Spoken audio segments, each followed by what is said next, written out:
So this is the Sierra Nevada Amateur Society September meeting. This is the Q&A section. If anybody wants to open forum, anybody has anything to say about anything, everybody can unmute themselves. So it's open. Who has anything to say, and go for it.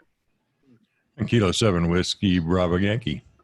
Welcome. Nice microphone and call sign. Hey, Steve, welcome. Yeah, I wanted to touch bases back on the NVIS antennas because it's one of my favorite subjects of late. I build one that is similar to the military version. It's a 4080. It's basically a dual inverted V dipole with a common mode choke at the top, right at the top of the antenna. And that's where you need that with the NVIS antenna. You want to keep all the power you can on the antenna itself. Yeah, call them cloud burners. I have a cloud scorcher. And cloud scorcher, I love it. I was able today to QSO down to Vegas during the Aries morning net.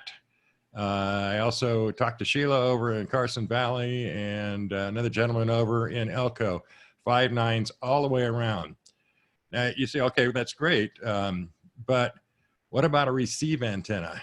Well, I listen to Georgia and all sorts of places on a regular basis. The NVIS antenna is an outstanding low noise receive antenna if you have the common mode current choke installed. Mine fits in a 60-foot radius because I coil load it. I coil load the 80-meter side. I do not coil load the 40-meter side, but the 80-meter side is coil loaded.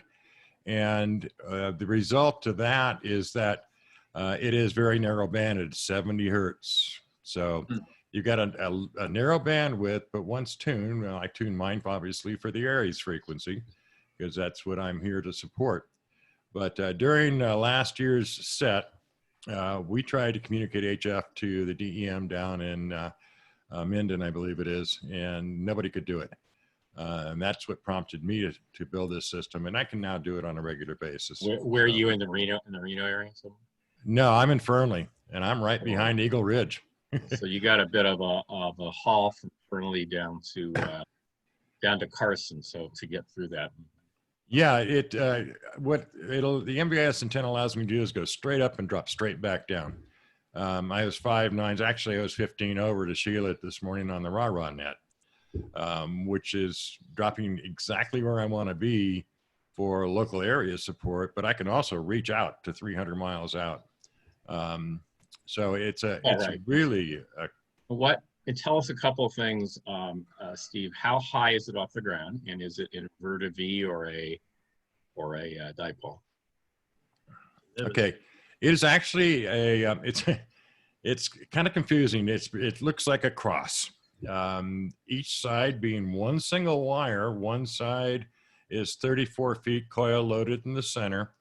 The other side is about 30 feet, and that's the 40-meter side. But it runs, if you look at each side of them, you'll actually look at what looks like a inverted VL. So each side is an inverted VL, creating two dipoles.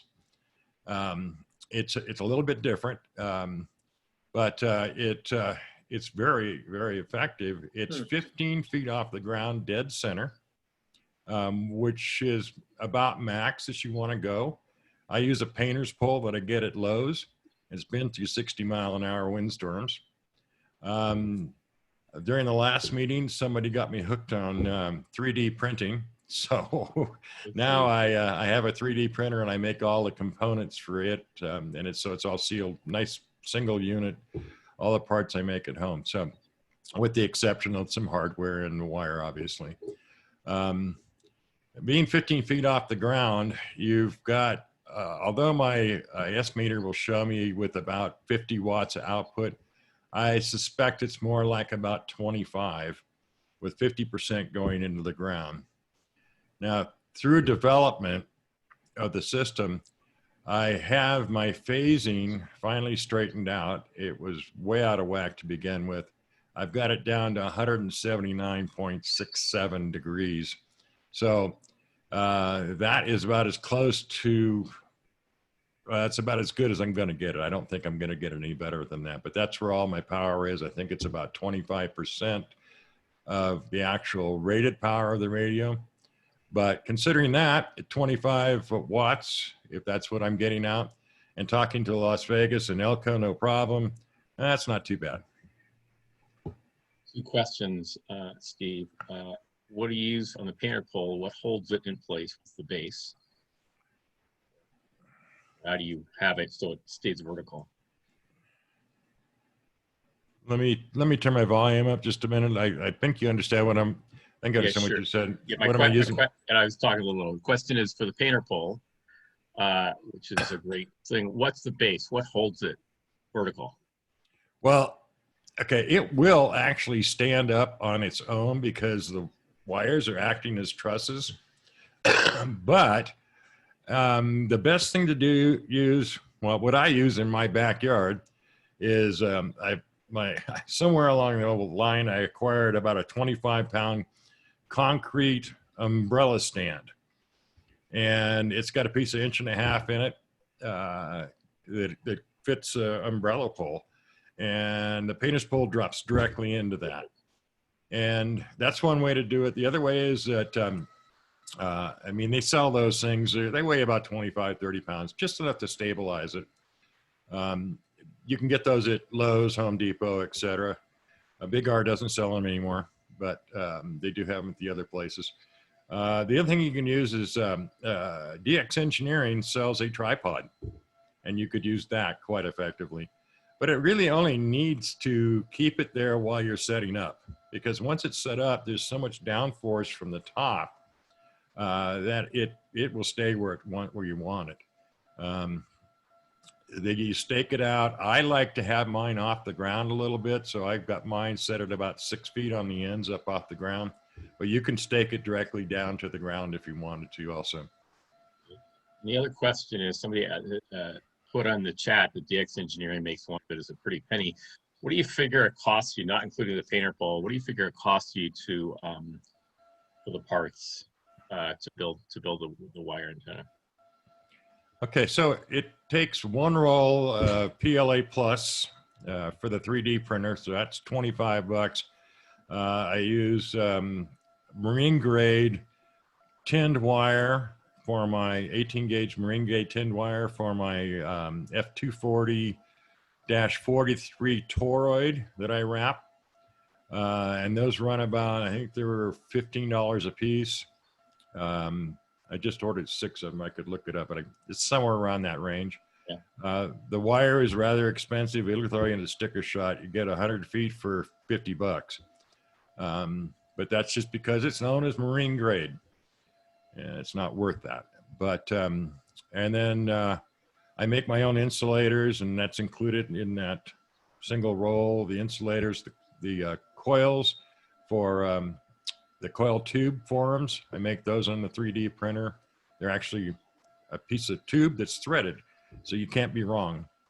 You get your 38 wraps on there, and you're ready to go. The magnet wire, I don't remember what the price was on that, but it's about probably 20 feet, 25 feet, maybe 20 feet of magnet wire for wrapping the coils. But you don't need the coils if you have enough room to stretch out to 125 feet.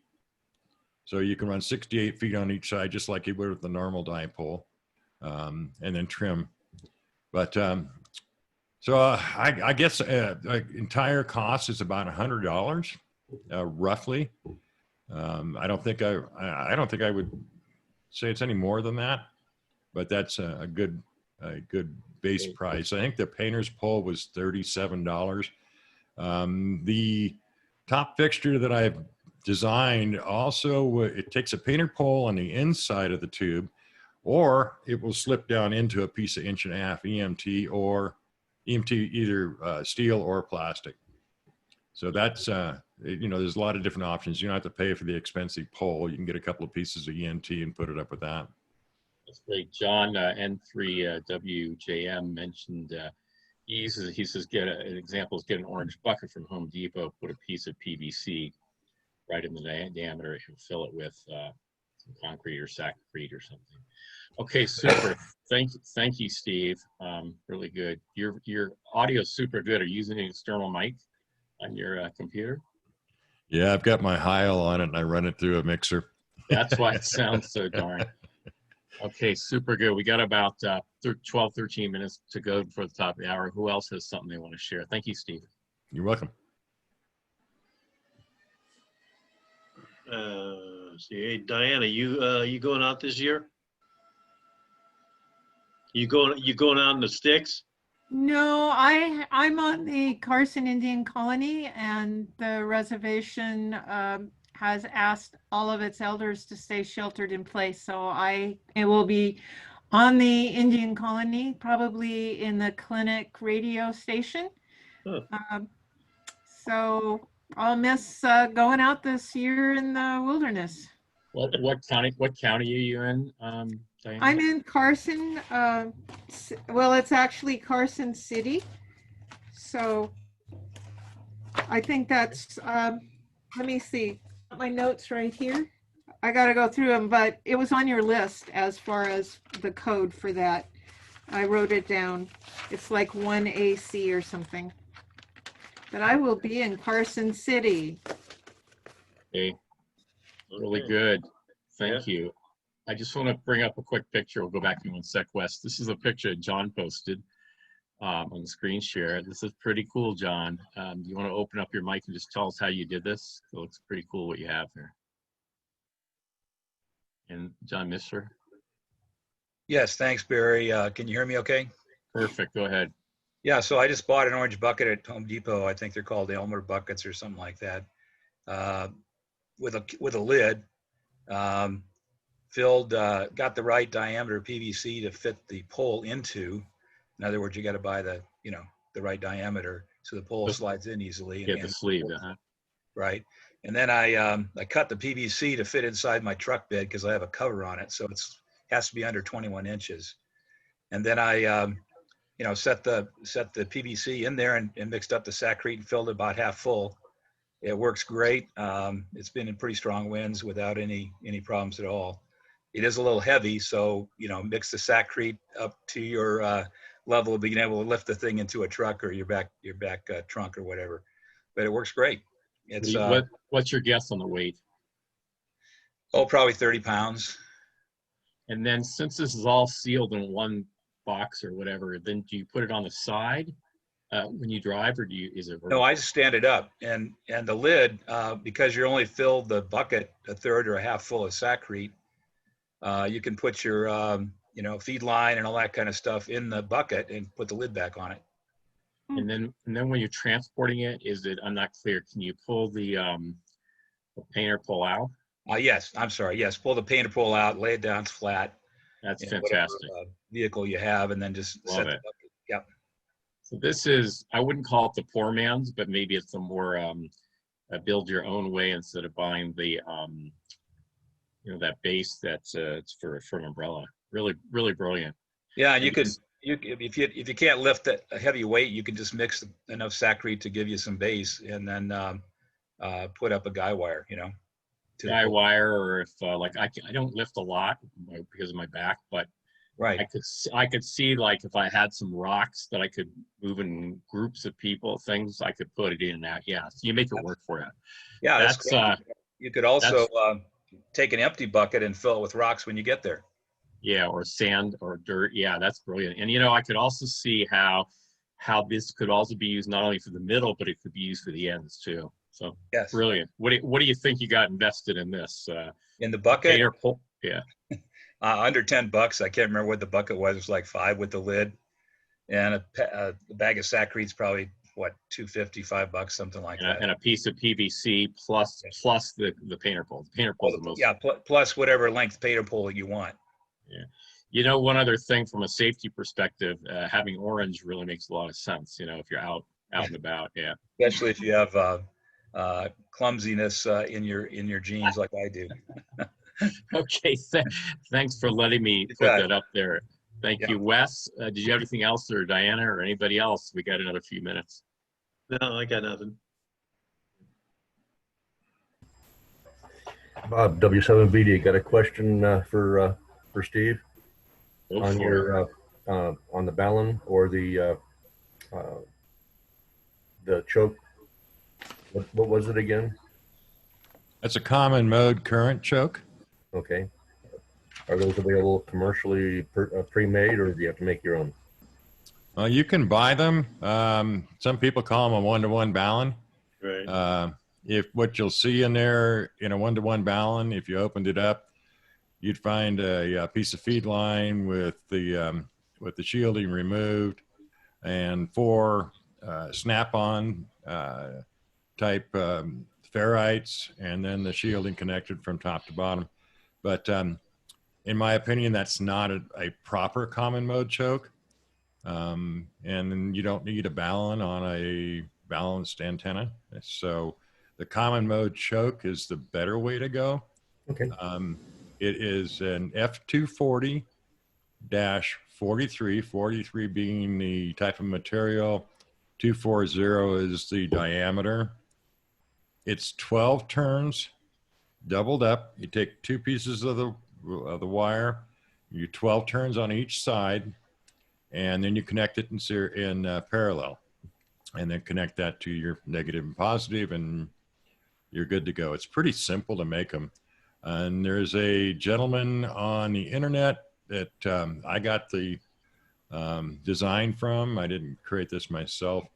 Oh gosh, I can't remember his name, but if you just Google a one-to-one common mode current choke and don't say balun, you'll find his YouTube videos. He's really pretty good. Thank you very much.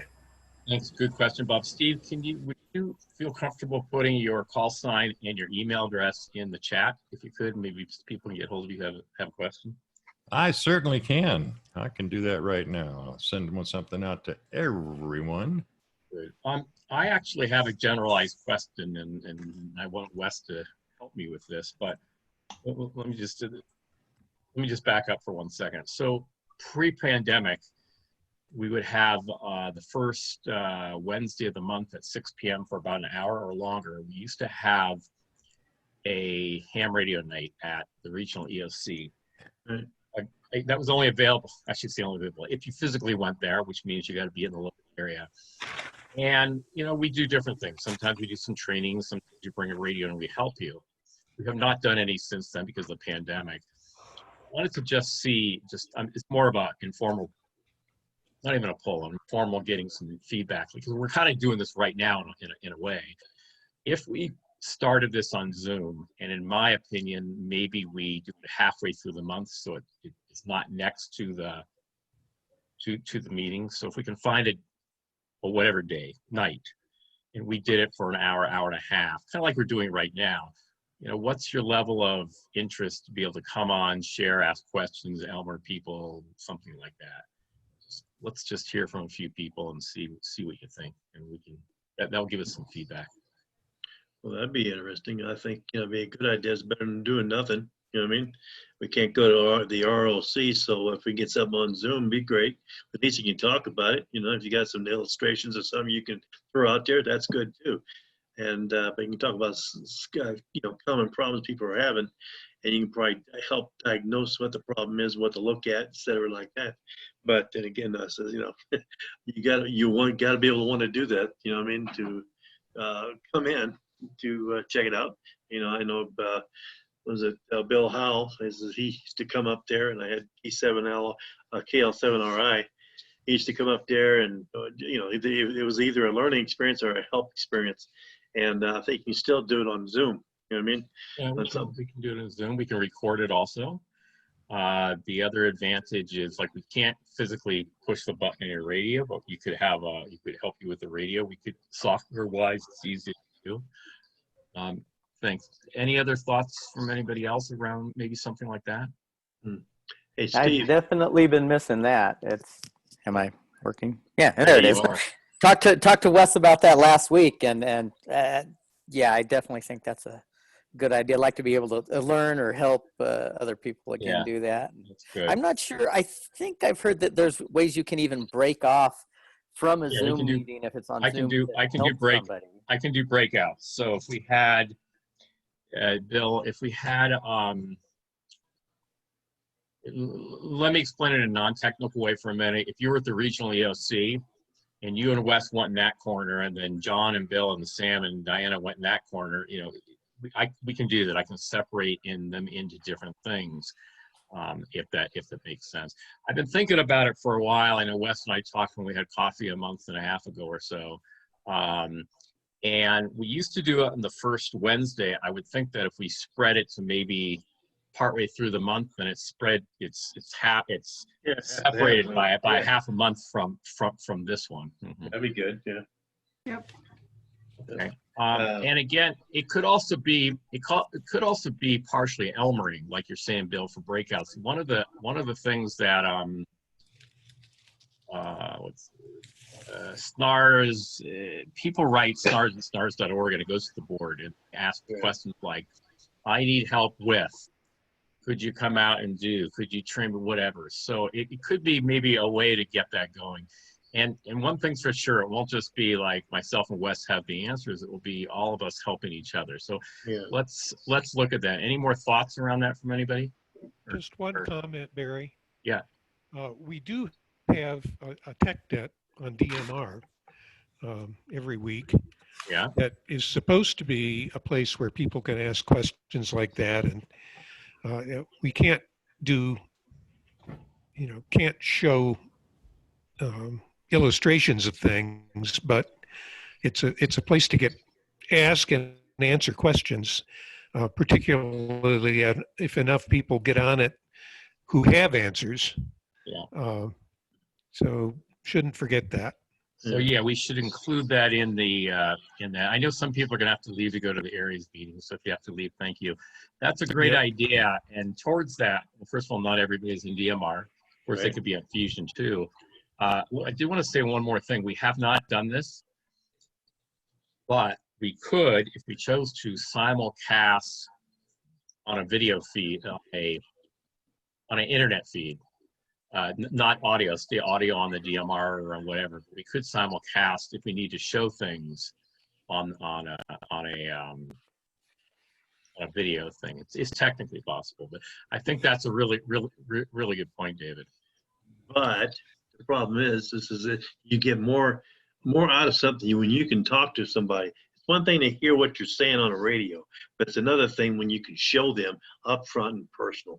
You know what I mean? Like, that's a whole key in a lot of different areas. Not that these talk nets on the air is fine. I mean, they're fine, but like it says, it does him. Because I mean, you start talking about certain things and all of a sudden, quiet. Yeah, that's a really good point. Yeah. And yeah, that's good. I have a question for Steve. Steve, you put, I like the idea, FYI YouTube TRX bench. Tell us what TRX bench is. I don't know what it is.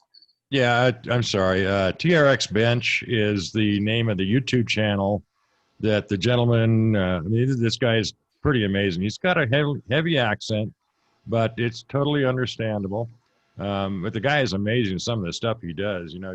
He fixes radios that have common problems and shows you exactly how to do it, which is pretty wild.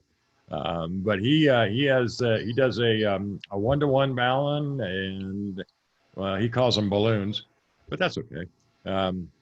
He does the one-to-one, and he really references. He says, well, everybody is going to call it a balloon, but it's really a common mode current choke.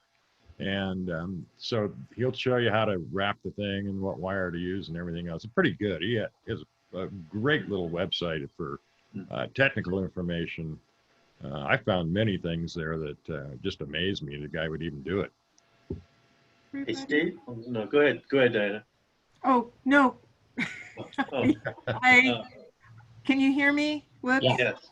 Go ahead. I meant to say bye. I have to go to the Aries meeting. Yeah, I'm gonna be I there didn't shortly. try to stop anybody. I'm Yeah, sorry. thanks, Diana. I'll be over there shortly. See ya. Okay, see you.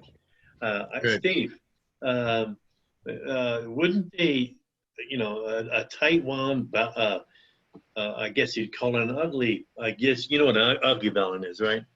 Right.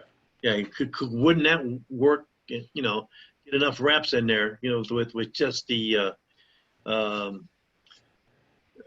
coax, and, tighten it all up. Wouldn't that work as well?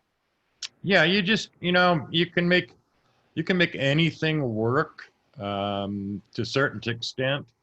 How many wraps are you going to put on there? Is it going to maintain the balance, and is it going to affect phase? You're right. Okay, there's your biggest issues that is your biggest issue actually when you're dealing with an NBIS antenna, because you're only quarter wave. Right. And so phase is very important. And I found that this particular type that I'm using has absolutely no effect on the phasing. And the phasing actually is most affected by wire diameter. And so I'm using 14 gauge now versus I tried 10 solid, 12 gauge, and now I'm at 14, and I'm wrapping the coils in 14 magnet wire also. And it's almost a perfect balance. It's very, very close. The other thing is you won't have any SWRs off of the type that I make. I mean, it's absolutely flat. Wow. So it doesn't introduce any problems. I think I heard, he was talking about it. I don't know who it was. He was talking on fusion. He was telling somebody, this is the only way to communicate in this area. I don't know. I can't remember who he was talking to, but I was listening to it. Well, that's pretty cool. Yeah, it's pretty amazing. If you're, you think about it. What happens if we have an emergency? Are we going to be able to rely on repeaters? The answer to that is no. Right. Okay? You're going to hope they're there, but the odds of them being there are pretty slim. Major earthquakes. I mean, you don't have oh yeah, we do. Having different types of systems, radios, propagation antennas allows you to do. I need to leave for another meeting, and thank you all for being here. Anything you want to say before we rock and roll out of here? Well, thank you. Very great meeting. Yeah, it was good. It was fun. Nice to see you, Steve. Thanks, Barry. You're welcome. We'll see everybody again, and Wes and I will talk about this and figure out how to do something. I'll just say this Wednesday night thing that we've been doing before the pandemic, it was good. There's been a clear need not only to do something during the pandemic, but there's this Elmering helping people thing that's been growing over the years. And so this might be a way to get us there, Wes. Well, you and I just noodle and we'll figure it out. And, hey, if we do it once, it's great. We do it twice, it's great. And then if it grows, I mean, it's possible we could do it more than once a month. And let's start off, let's get it going, and then let's see where we go from there. The other cool thing about Zoom is, you've probably seen, is we get to come into your shack and you get to come to our shack. So we can show you and you can show us things. Right. Show and tell. Like the REOC, it's just not always the same. But also being in there in person is good too. Oh, yeah. There's a station right there. Yeah. There you go. So I'm going to stop the recording and we'll get this posted. Thank you all for being here today. See you guys.